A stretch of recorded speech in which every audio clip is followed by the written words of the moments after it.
So last week was full of highs and lows. That was one of the highs. The lows, of course, was Charlie Kirk being assassinated.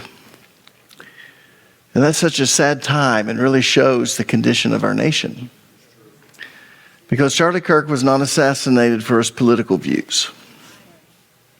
He was assassinated because of his faith.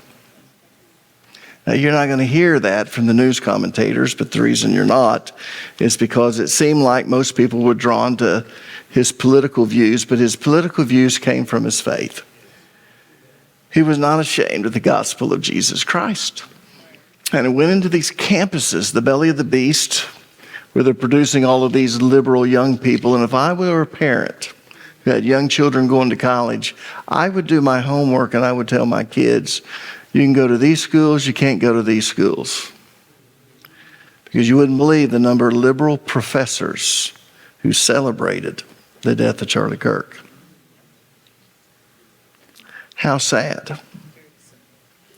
But he would go into the belly of the beast at these universities and he would share Jesus Christ. And of course, it would turn political because he based everything he believed on the Bible.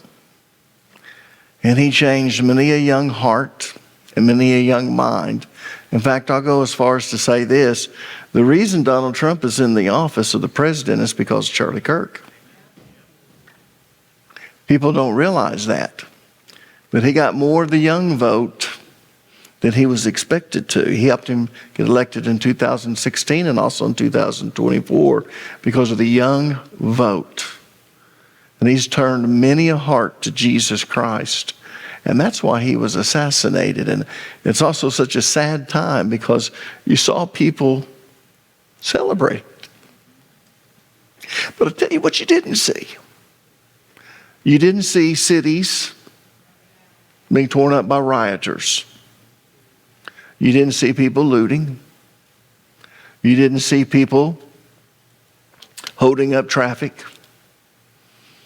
You didn't see that from the right. It's not coming from the right, people. It's amazing what they accused him of, but those are not the things that he did. We really need to pray for our nation because we're getting very close to the return of Jesus Christ. And people want to know what will heal the division between people. And there's only one answer. That's Jesus Christ. You know, the Bible tells us to pray for the peace of Jerusalem. But the Bible also tells us there'll never be any peace until Christ is seated on the throne. When Christ returns, we'll have peace. So when we pray for the peace of Jerusalem, what are we really praying for? The return of Jesus Christ. The Bible tells us the closer we get to the end, things will get better and things will get worse. It's a tale of two cities. You're going to see more light. You're going to see more darkness, and you're going to see more distinction between the two. And if what I've said's irritated you, I would go read the Bible and check out what I say and do your own study on Charlie Kirk. He was a mighty man of God. Unbelievable.